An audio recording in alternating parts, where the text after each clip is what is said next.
Folks, have you ever cared about someone? Have you ever tried to help someone out to the very best of your ability, go out of your way for them day in, day out, and then in the end it just doesn't end up being worth it, or they do something to hurt you? I'm going to be honest, I've already seen this battle, and it is perhaps one of the greatest Pokemon battles of all time. So thank you for joining me here today to see Andrew against Riley. And this is not just about the Pokemon here. This is about the drama. This is about the stakes. And let me tell you what those are right now.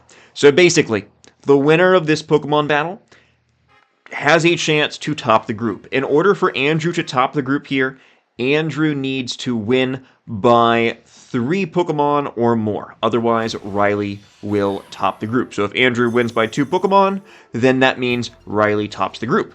The top to advance, however, MJ is currently undefeated at the top of the opposite group, and he is someone you kind of want to avoid a little bit here. Now, if Andrew actually loses the game by 3 or more Pokemon, Andrew can be eliminated from the tournament as well. So there are big stakes here, both in terms of elimination and placement for these final rounds, and we're going to see how this matchup goes. So here we have Jumpluff Salamence against Weavile Deoxys. Again, Riley, who is sporting the Jumpluff and Salamence here, only has to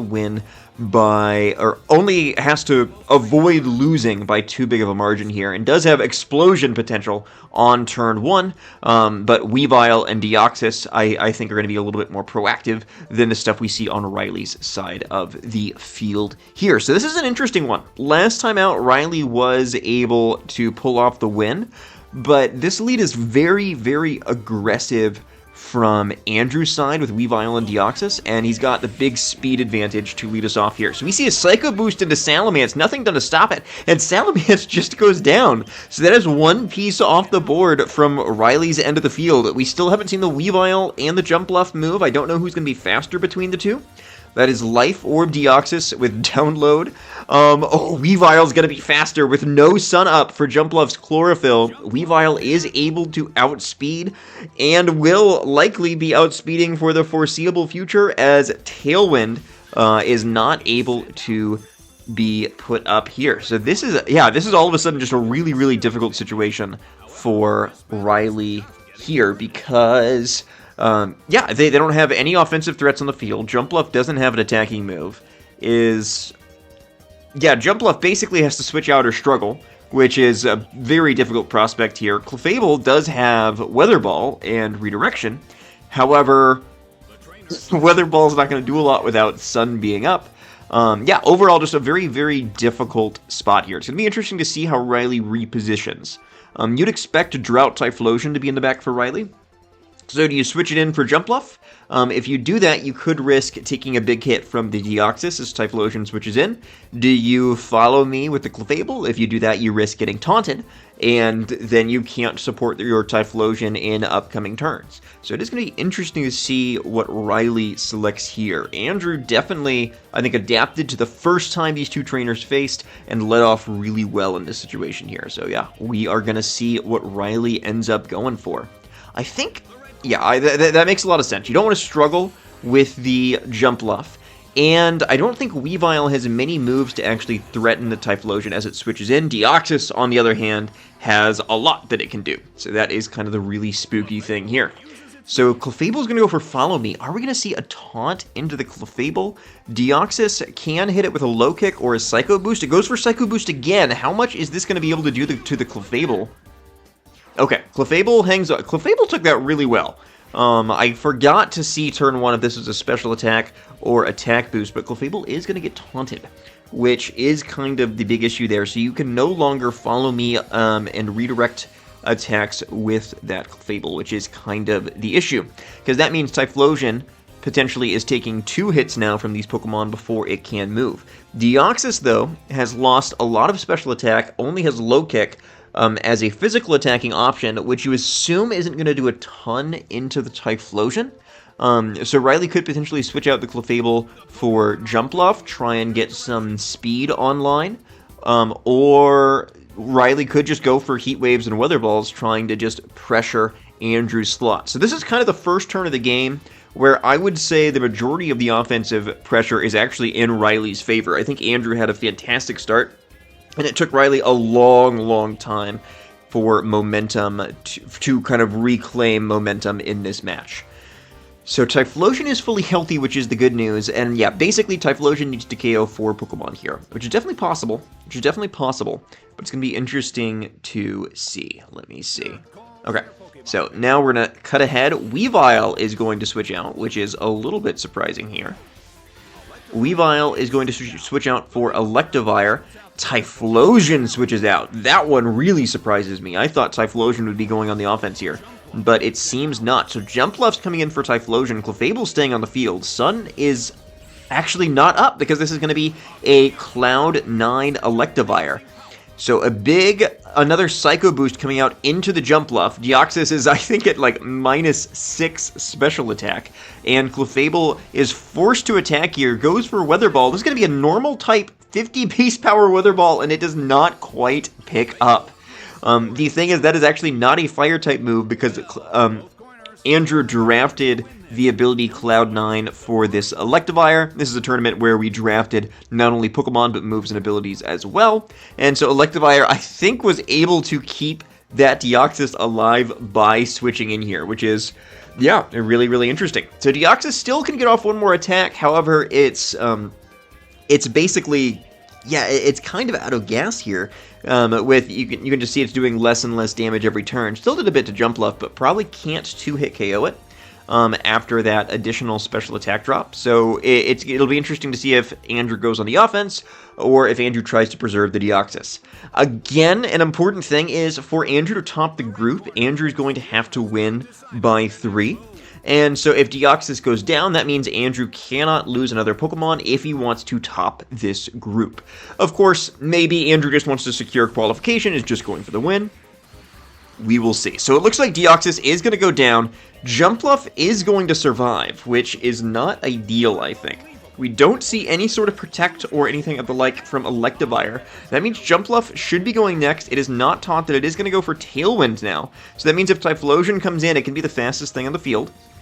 And we're going to see a Thunderbolt from Electivire into that Jumpluff. So Jumpluff does go down. So that could have been a Sleep Powder into the Electivire. The Electivire's item is Shuka Berry. So that doesn't actually... yeah, a Sleep Powder totally could have worked into that slot. However, I think Riley was valuing that speed on the Typhlosion in the long term. The question is this Clefable still taunted? I think Taunt worked for longer in previous gens. So I think Riley... is not going to be kind of too happy to hear that. So we're going to see what comes out here on Andrew's side of the field. So Riley is, of course, going to send out Typhlosion. He has no option there. And we're going to see the Staraptor from Andrew's side of the field here. So with no Follow Me from the Clefable, and with this Staraptor having access to choice-banded extreme speeds, it might actually just... No, it wouldn't naturally outpace the Typhlosion because Tailwind is up on Riley's side of the field. So this Staraptor is threatening a ton of damage here, which is going to be really interesting to see. So yeah, I guess the big question is, yeah, you can see Clefable cannot go for Follow Me and attack. He's going into the Typhlosion. So I think my big question is, does Helping Hand Extreme Speed Choice Band from Staraptor, does that pick up Typhlosion from this range? I would say it probably does. Because, yeah, I don't imagine there's a lot of bulk on this Typhlosion. I imagine it just has a lot of speed and special attack. We are going to see Helping Hand from the Electivire.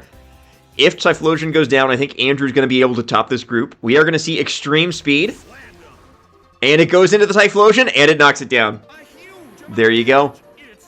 That is absolutely huge for Andrew. That means it's only Clefable left on Riley's side of the field. The question is, can Clefable pick up a knockout to clinch the top spot for Riley? It looks unlikely, which would mean that Andrew not only secures qualification for the playoff round with this win, but also might secure top spots. Yeah, it doesn't look like, even with critical hits, I don't think this Clefable can... KO the Electivire or Staraptor from this range, in large part because Weather Ball is actually a normal type move right now. Again, this is a tournament where we drafted hacked moves and abilities for our Pokemon. Electivire is negating the sun. We see another Helping Hand from Electivire. Does this knock out? We are locked into Choice Band with Extreme Speed. and it goes into the Electivire. An Electivire who got rid of the sun, allowed Deoxys to get off more attacks than it should have otherwise, allowed Staraptor to one-shot the Typhlosion. The Electivire is betrayed by its friend Staraptor and is going to go down to the extreme speed there. Now you may be wondering, what just happened? Why did Andrew choose to target his own Pokemon with Helping Hand Extreme Speed? That's a good question. And the answer to that is we are playing on the Wii. Oh, we're not that used to the controls, and I think Andrew's finger slipped and he targeted the wrong Pokemon.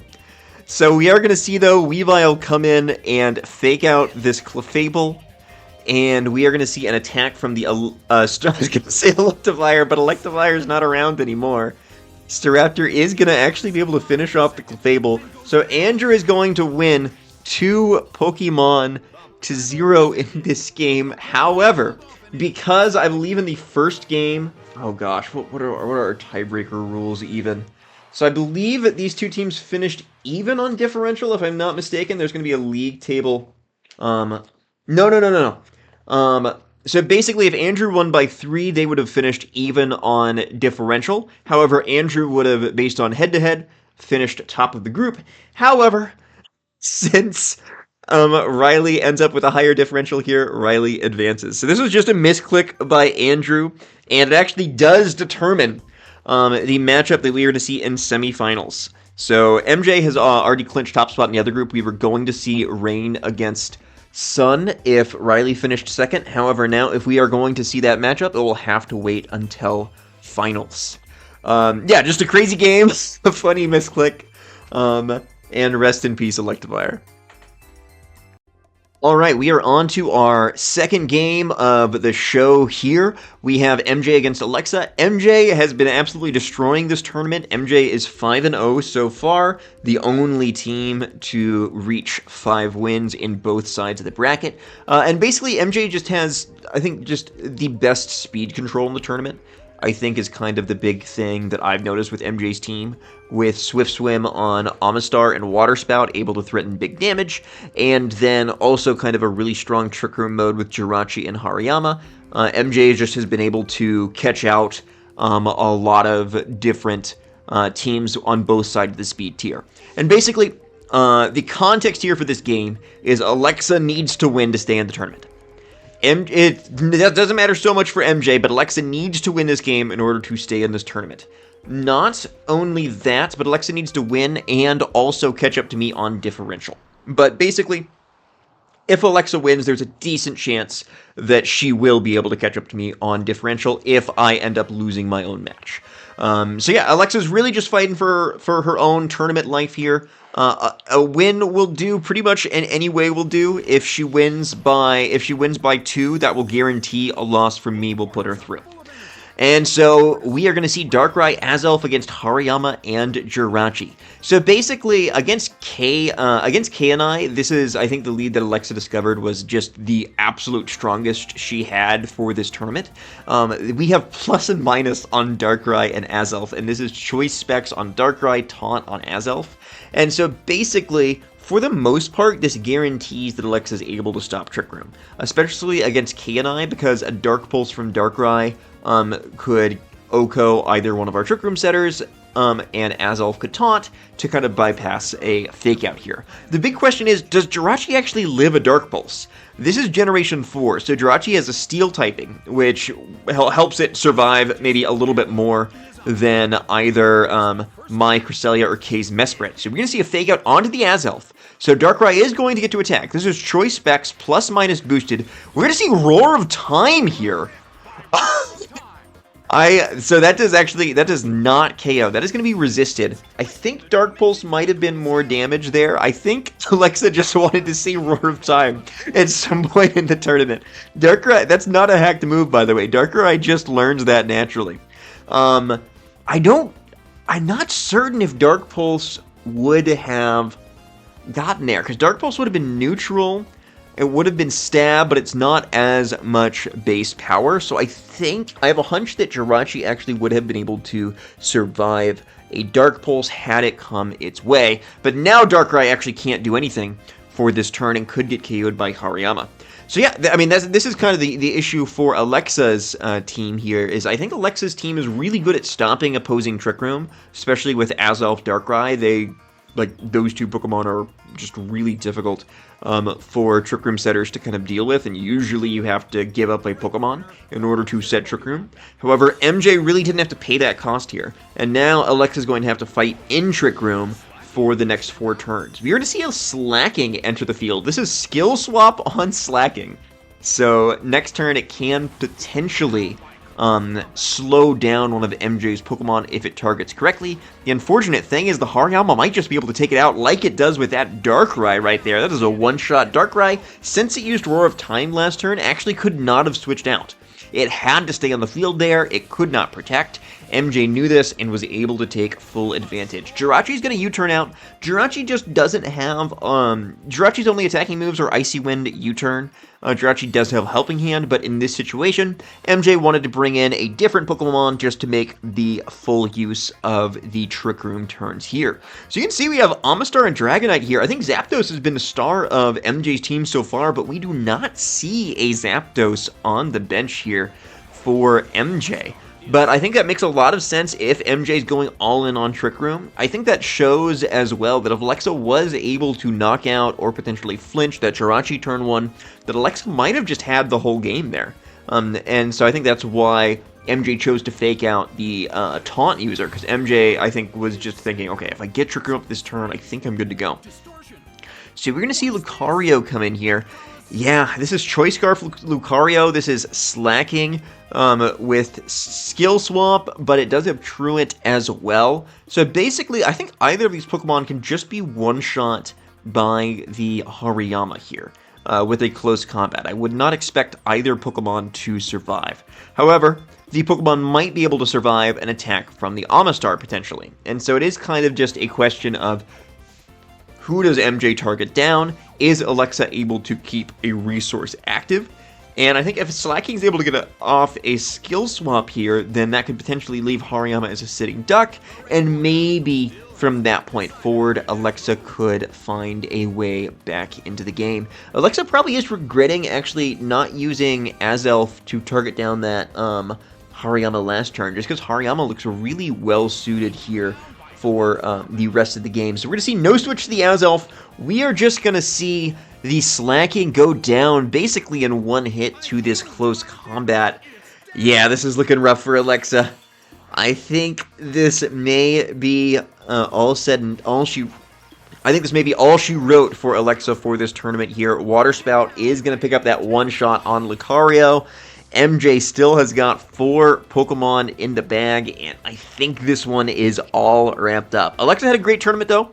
Able to pick up points against a couple of different trainers here. Ended up, I think, just one game away from potentially qualifying. But MJ has just absolutely been running away with this group. And actually, what's really fun is we've already recorded our matches for playoffs, MJ and I. That's actually something we did just the other day.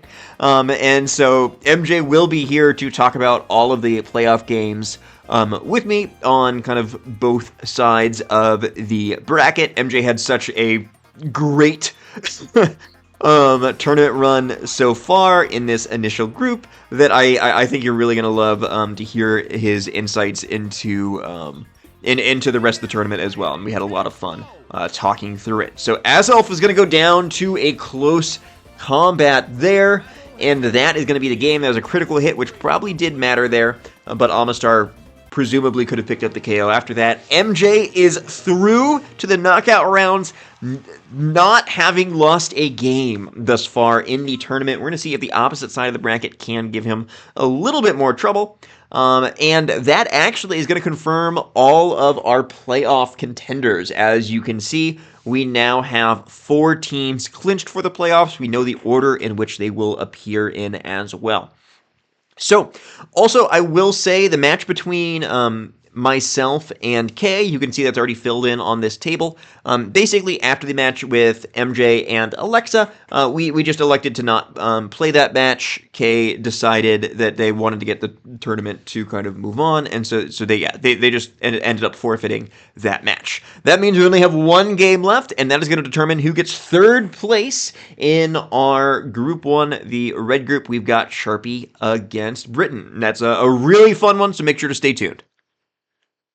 All right, we got match number 3 here. We have Charpie against Britain. If you're still here, I know it's for the love of the game, which is also the same reason why these two trainers are playing at this point here. So Charpie, honestly, I think we were all kind of afraid of Charpie's team the most out of any team going into the tournament, just because, like, by the looks of it, it looks just like one of the best teams kind of from this era that you could have in Generation 4. And so I think everyone did kind of over-prepare for Charpie a little bit, and Garchomp did not get nearly as many flinches as Charpie would have liked during this tournament as well. And Britain, I mean, I think came pretty dang close to qualifying through. I think Britain just had a really tough matchup against Riley, which just made the rest of the qualification pretty tough for Brit from that point forward. So basically, here we've got this match going on. I'm gonna talk a little bit about DDI 2 while you're here, just because I know the people who are still watching this are gonna be the people who watch all of these, and I'm really grateful to have you. So I'm excited about DDI 2. I'll go ahead and talk about it. So DDI 2 is confirmed. It is going to be released. Basically, my plan is for, from this point forward, we're going to have weekly releases of Dubious Diamond Invitational, hopefully until the end of Dubious Diamond Invitational 2. And there is a new rule set for Dubious Diamond Invitational 2. I am going to talk more about that in its kind of release video. However, the rule set for Dubious Diamond Invitational 2, it is going to be a multi-battle tournament. That is the big news. That is the big news. That's all I'll reveal for now, but it is going to be a multi-battle tournament, which means that you are going to be competing, and you are going to have a partner as you compete. So yeah, it's a different gimmick. It's not still, we don't have like hacked moves and abilities in it as well. Kind of our main gimmick is going to be multi-battles for that tournament. So yeah, again, it's like, if this was a multi-battle, Garchomp wouldn't know what Tyranitar was going to click this turn. And you kind of have to go through the tournament with your partner and try and do as well as you can. So yeah, DDI 2, I'm super, super excited for. We've got some more people who joined us for it. We got some really cool guests that I'm really happy to talk about here soon. But I'm going to save that for the release video we have planned for Dubious Diamond Invitational 2. But for now, we still have Dubious Diamond Invitational 1 going on, and we still have playoffs to look forward to for that and this final match here too. We see Togekiss and Manaphy on Britain's side of the field. Manaphy is threatening a Tail Glow or an Ice Beam, however it does flinch to Serene Grace Garchomp. So Manaphy could have done a whole lot of damage there, however it does take a lot of hits. So the issue now for Britain is Manaphy should be able to, next turn if it doesn't flinch, land an Ice Beam into the Garchomp. However, Togekiss probably really doesn't want to take the double Rock Slide. And so even if Manaphy is able to avoid a flinch, then Togekiss would still be taking those two Rock Slides. And so, yeah, basically, now it is a question on Britain's side of the field, what do you do with Togekiss? Do you switch it out for something else to try and take the incoming moves? Do you just accept that this might happen to Togekiss? Britain actually goes for the Double Protect, which I believe is 50% in this gen. Britain does not get it, and this is really the crucial turn. That is super effective onto the Togekiss. Manaphy needs to hit here, otherwise this is not a good situation for Britain. And I think this is why everyone was so afraid of Charpie's team going into the tournament here. That is a 60% likelihood to flinch on Scarf Garchomp. Just absolutely insane. Togekiss can protect here, however... oh, and actually we're seeing no Sand Chip, funnily enough, because again, this is, I believe, Airlock Togekiss. And so we are not seeing the effects of Sand. So that is why Manaphy is able to heal up with leftovers and is not taking that chip back in return. Togekiss can go for Protect here. Can Manaphy finally knock out this Garchomp? We're going to see another Rock Slide from Garchomp. We are not going to see a miss. It is going to attack the Manaphy. Manaphy is able to survive. Does it flinch for 3 turns in a row? It does. That is tough. Oh, that is really, really tough. And Manaphy is going to go down there. That was very unfortunate. The thing is, any one of those rock slides from the Garchomp is likely to flinch. However, I do not think it is likely that you flinch from Rock Slide 3 turns in a row, even if it is Serene Grace.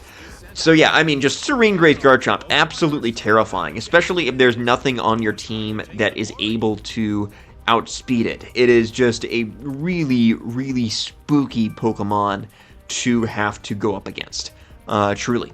And so, yep, now we are going to see, Latios come on out. And Latios also has the ability to one-shot this Garchomp, assuming it doesn't flinch. However, Latios might be going down regardless if it gets hit by this Tyranitar. Togekiss goes for the double protect, doesn't get it again, and is going to go down. This is looking tough for Britain. Can Britain finally land a move? He does! For the first time in the battle, Britain is able to attack.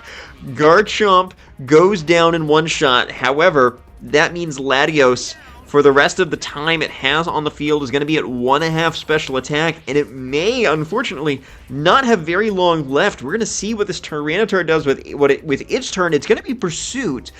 I think Latios can live this, can it? Oh, I think it barely hung on. Oh, but with Togekiss going down, this is the very first turn in which Sand Chip is active on the field, and it is going to come in clutch here for Charpie's Tyranitar as Latios is going to go down. That means Britain only has 1 Pokemon left against 3 Pokemon on Charpie's side of the field. It is guaranteed that this Pokemon is going to get an attack off with the Focus Sash. However, again, with Sand still up, that Focus Sash is not going to last you quite as long as Britain might hope. We do have Compound Eyes Hypnosis from Gengar. Hypnosis is naturally 70% accurate in, I believe it is Diamond, Pearl, and Pokemon Battle Revolution, but not Platinum. That's a horrible decision, and Britain is taking full advantage of it. So we're going to see Spatial Rend onto this Gengar. It's going to do a big chunk, not quite take it down to Sash. We're going to see Shadow Ball in return onto the Latias. Does not pick up. Latias being more especially defensive than Latios. And Sacred Fire from Tyranitar. I think just trying to show off that drafted move in Charpie's last play of the tournament is enough for Charpie to pick up this game, and I believe that is going to put Charpie in 3rd place in this group as well, above Britain, from what I remember. Yep, I believe that, yeah, that is going to put Charpie in 3rd place. If I'm wrong, you can see the league table right there. Anyway, thank you so much for joining us here for the group stages of Dubious Diamond Invitational 1. The only thing we have left now is playoffs. We are going to see Bobby, which is me, Frolicker VGC. I'm going to be taking on... who am I battling again? I'm going to be battling the group winner, which is going to be Riley. So it's going to be Perish Trap against Sun, which is going to be a really interesting matchup. And on the other side of the bracket, we are going to have MJ, who's got Rain, against Deoxys Shekel from Andrew. So yeah, a really exciting playoff round still to come. Make sure you're subscribed if you're not already. Again, we've got basically weekly uploads of these wacky types of tournament. Either this one with hacked moves and abilities, or a multi-battle tournament with kind of even some more gimmicks that is coming up soon. Make sure you're subscribed so you keep up to date on all of that. And thank you for being here. Have a good one.